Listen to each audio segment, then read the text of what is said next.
आपने कभी सोचा है कि शव को अकेले क्यों नहीं छोड़ा जाता? हम सब जानते हैं जैसे दिन के बाद रात होता है, ऐसे ही जीवन और मृत्यु भी इस लोक की सच्चाई है।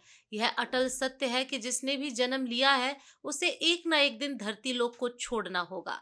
यदि पृथ्वी लोक पर कुछ सच है, तो वह केवल मृत्यु है। लेकिन फिर भी हम और आप मौत से डरते हैं और इस सच्चाई को स्वीकार नहीं करना चाहते हैं। और शायद यही वजह है कि मृत्यु से जुड़ी परंपराएं, रीति रिवाज और मान्यताएं हमेशा से लोगों में उत्सुकता और रहस्य पैदा करते हैं। आपने देखा होगा कि हिंदू धर्म में मृत्यु के बाद शव का दाह संस्कार किया जाता है, लेकिन जब किसी की मृत्यु सूर्यास्त के बाद होती है तो आपने गौर किया होगा कि उसका दाह संस्कार तुरंत नहीं होता, उसे रात भर रखा जाता है और फिर अगले दिन उसका दाह संस्कार होता है। और उसमें भी सबसे दिलचस्प चीज जो आपने देखी होगी वो यह है कि शव को कभी भी अकेले नहीं छोड़ा जाता। क्या आपने कभी सोचा ऐसा क्यों किया जाता है? शव को अकेले छोड़ना इतना बड़ा जोखिम क्यों माना गया है? तो दोस्तों, आज हम आपको यही कहानी बताने वाले हैं जिसके बारे में गरुड़ पुराण में विस्तार से उल्लेख मिलता है। रात में दाह संस्कार क्यों नहीं होता? हिंदू धर्म की मान्यताओं में सूर्यास्त के बाद दाह संस्कार मना है। गरुड़ पुराण यह कहता है कि सूर्यास्त के बाद किसी मृत शरीर को अग्नि दी जाए तो उसे मोक्ष की प्राप्ति नहीं होती। सूर्यास्त के बाद का समय देवताओं का नहीं बल्कि नकारात्मक शक्तियों का माना गया है। इसी वजह से रात में अग्नि संस्कार को अशुभ माना जाता है। यही वजह है कि अगर किसी व्यक्ति की मृत्यु शाम के बाद हो जाए तो उसका शव घर पर रखा जाता है और फिर सुबह होने का इंतजार किया जाता है।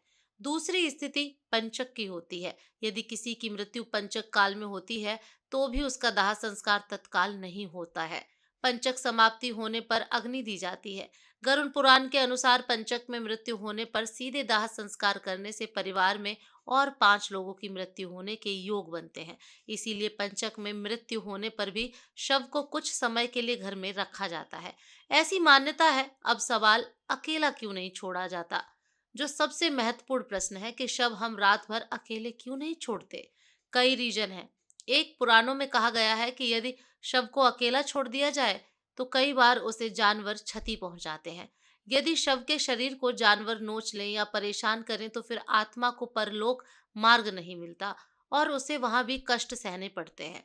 घर में भी मच्छर कीड़े मकोड़े अगर हों, इसीलिए आपने देखा होगा कि शीशे में रख देते हैं या बगल में धुआं जला देते हैं। यह आत्मा की यात्रा को अत्यंत पीड़ादायक ना बनाए, इसीलिए होता है। दूसरा, शव में गंध उत्पन्न होना। रात में वातावरण शांत स्थिर होता है। शव को अकेला छोड़ने पर उसमें दुर्गंध उठने लगती है, इसीलिए उसके आसपास धूप अगरबत्ती जलाई जाती है ताकि वातावरण शांत और पवित्र बना रहे। यह परंपरा सिर्फ धार्मिक नहीं बल्कि व्यवहारिक तौर पर भी है और मुख्य है नकारात्मक शक्तियों का भय। जैसा कि हमने बताया, गरुड़ पुराण स्पष्ट कहता है कि मृत्यु के तुरंत बाद शरीर ऊर्जा से रिक्त हो जाता है। आसपास भटक रहे पिशाच, दुष्ट आत्माएं, नकारात्मक शक्तियां मृत शरीर में प्रवेश कर सकती हैं। यदि शव लंबे समय तक अकेला पड़ा रहा तो उन दुरात्माओं को उस शरीर पर अधिकार जमाने का अवसर मिल जाएगा, जिससे मृत आत्मा के साथ साथ उसके परिवार वालों को भी कष्ट झेलने पड़ सकते हैं। ऐसी मान्यता है। एक और मान्यता है मृतक की आत्मा का भटकने को लेकर। गरुड़ पुराण के अनुसार मृत्यु के बाद आत्मा तुरंत दूर नहीं होती, वो कुछ समय तक अपने शरीर के आसपास रहती है। ऐसी मान्यता है कि मृतक की आत्मा अपने परिजनों को देख रही होती है, उन्हें पुकार रही होती है और धीरे धीरे वो यह समझ रही होती है कि वह दुनिया से जा रही है। यदि शव बिल्कुल अकेला रह जाए तो आत्मा अत्यधिक बेचैन हो सकती है, उसके आगे का मार्ग बाधित हो सकता है। पुराणों में यह भी उल्लेख है कि जिस प्रकार खाली मकान में अनचाहे लोग घुस जाते हैं, उसी प्रकार बुरी आत्माएं ना घुसें। इसीलिए शव के पास दीपक, धूप, मंत्रोच्चार और किसी व्यक्ति की उपस्थिति आवश्यक मानी गई है ताकि नकारात्मक शक्तियां दूर रहें। गरुड़ पुराण में विष्णु जी बताते हैं कि यदि मृतक की अपनी संतान दूर हो, उपस्थित ना हो, तो शव को तब तक घर में रखा जाता है जब तक उसका पुत्र या निकट संबंधी मुखाग्नि ना दे। यदि संतान के द्वारा मुखाग्नि नहीं दी गई तो मृत आत्मा का उद्धार अधूरा रह जाता है, उसे कई वर्षों तक मृत्यु लोक भटकना पड़ता है। यही कारण है कि लोग दूर दूर से भी अंतिम संस्कार में पहुंचने की कोशिश करते हैं, क्योंकि यह सिर्फ एक रस्म नहीं, आत्मा की यात्रा का सबसे महत्वपूर्ण चरण है।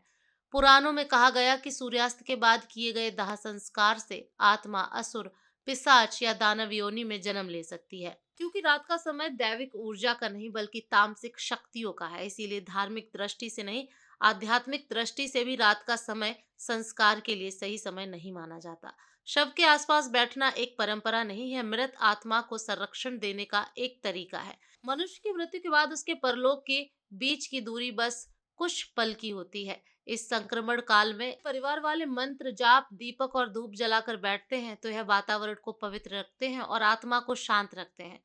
कुल मिलाकर कहें तो मृत्यु जीवन का अंतिम सत्य है, और मृत्यु से जुड़ी परंपराएं सिर्फ अंधविश्वास नहीं बल्कि गहरी आध्यात्मिक समझ पर आधारित हैं। शव को रात में अकेला न छोड़ना यह मृत आत्मा की सुरक्षा, परिवार की शांति और नकारात्मक शक्तियों से बचाव का तरीका है। इस जानकारी के बारे में आप क्या सोचते हैं, कमेंट में जरूर बताइएगा।